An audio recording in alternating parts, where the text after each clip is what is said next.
Hola, ¿qué tal? Que el Señor les bendiga. Satanás afirmó a la pareja que jamás llegaría a cumplirse la advertencia que les fue hecha para intimidarlos. ¿Cómo iba a ser posible que ellos murieran? ¿No habían comido del árbol de la vida? Dijo el tentador. ¿Acaso no basta con comer del árbol de la vida para tener vida por siempre? Tal ha sido la labor siempre de Satanás. Ha llevado adelante con gran éxito desde los días de Adán hasta el presente todos sus planes en cuanto a tentar y hacer caer a la gente. Satanás tienta a los hombres a desconfiar del amor de Dios y a dudar de su sabiduría.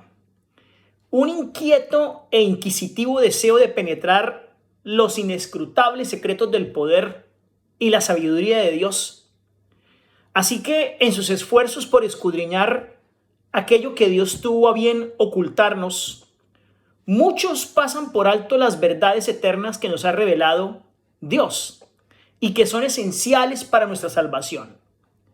Satanás induce a los hombres a la desobediencia, llevándoles a creer que están o que entran en un admirable campo de conocimiento. Pero todo esto es un engaño realmente, porque ensorbecidos por sus ideas de progreso, pisotean vez tras vez los requerimientos de Dios y caminan por la ruta que los lleva a la degradación y a la muerte. Tristemente, esos razonamientos que Satanás hizo son los mismos que se nos plantean hoy. Muchos hablan de la estrechez de los que obedecen los mandamientos de Dios, mientras por otro lado pretenden tener ideas mucho más amplias y gozar de mayor libertad y critican a los que guardan los 10 mandamientos por tener una mente tan pequeña.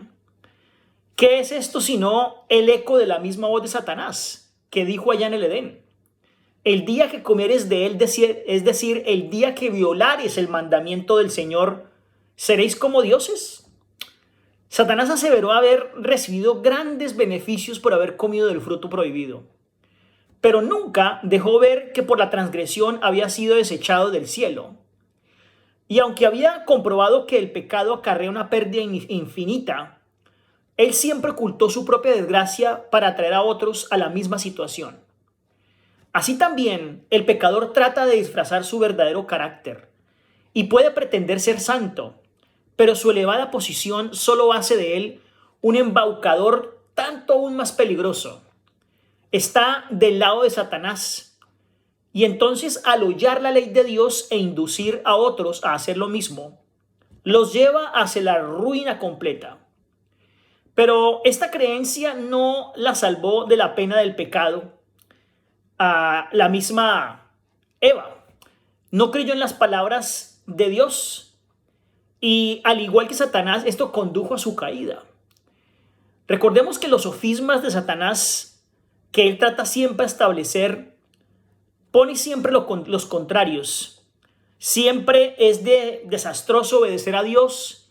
Debemos aplicar nuestros corazones en esto claramente para buscar la verdad y registrar claramente en la palabra de Dios para nuestra advertencia y para nuestra instrucción lo que el Señor siempre nos ha dado como verdad. Nosotros podemos estar seguros de que todo lo que contradiga la palabra de Dios siempre procede de Satanás. La serpiente tomó del fruto del árbol prohibido y lo puso en las manos vacilantes de la mujer. Entonces le recordó sus propias palabras referentes a que Dios les había prohibido tocarlo so pena de muerte. Y le manifestó que no recibiría más daño de comer del fruto que simplemente también de tocarlo. Así que no experimentando ningún mal resultado por lo que había hecho, aún Eva, a más de tocar la fruta, se atrevió a más y vio que el árbol era bueno para comer y que era agradable a los ojos y un árbol codiciable para alcanzar la sabiduría. Por lo tanto, tomó su fruto y comió. Y era obviamente agradable al paladar. Así que sin temor tomó el fruto, ¿no? Y lo comió. Con extraña y anormal excitación y con las manos llenas del fruto prohibido, se fue en busca de su esposo y le relató todo lo que había ocurrido. Satanás quedó atónito y quedó completamente alarmado. A las palabras de Eva entonces contestó que ese debía ser el enemigo contra quien se los había prevenido y que conforme a la sentencia divina ella debía morir. Así que en contestación Eva le instó a comer, repitiendo el aserto de la serpiente de que no morirían.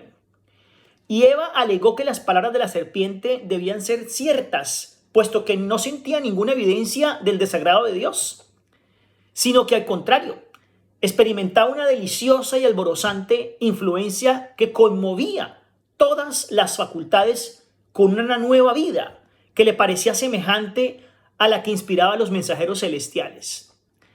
Así que, sintiéndose como en otro estado, menospreció la prohibición que se le había dado puesta desde un principio como una prueba de fidelidad y de amor. Y lamentó Adán haber dejado a Eva separarse de su lado, pero ahora el error estaba cometido. ¿Cómo podría hacer eso? Adán había gozado del compañerismo de Dios y de los santos ángeles y había contemplado la gloria del Creador y comprendía el elevado destino que aguardaba al linaje humano si los hombres permanecían fieles a Dios. Sin embargo, se olvidó de todas esas bendiciones, de la gratitud, de la lealtad al Creador, y tristemente fue sofocado por el amor a Eva y entonces participó del pecado. Qué triste que nosotros pongamos por encima de las cosas de Dios otros asuntos y que sea nuestra prioridad en la vida, como fue para Adán y Eva, y vayamos y cometamos pecado. Debemos estar completamente aferrados de las manos de Dios, porque por nosotros mismos siempre vamos a caer y Satanás es mucho más astuto que nosotros. Mantengamos una oración constante y una fe viva en el Señor para mantenernos firmes ante las acechanzas del enemigo. Que el Señor les bendiga.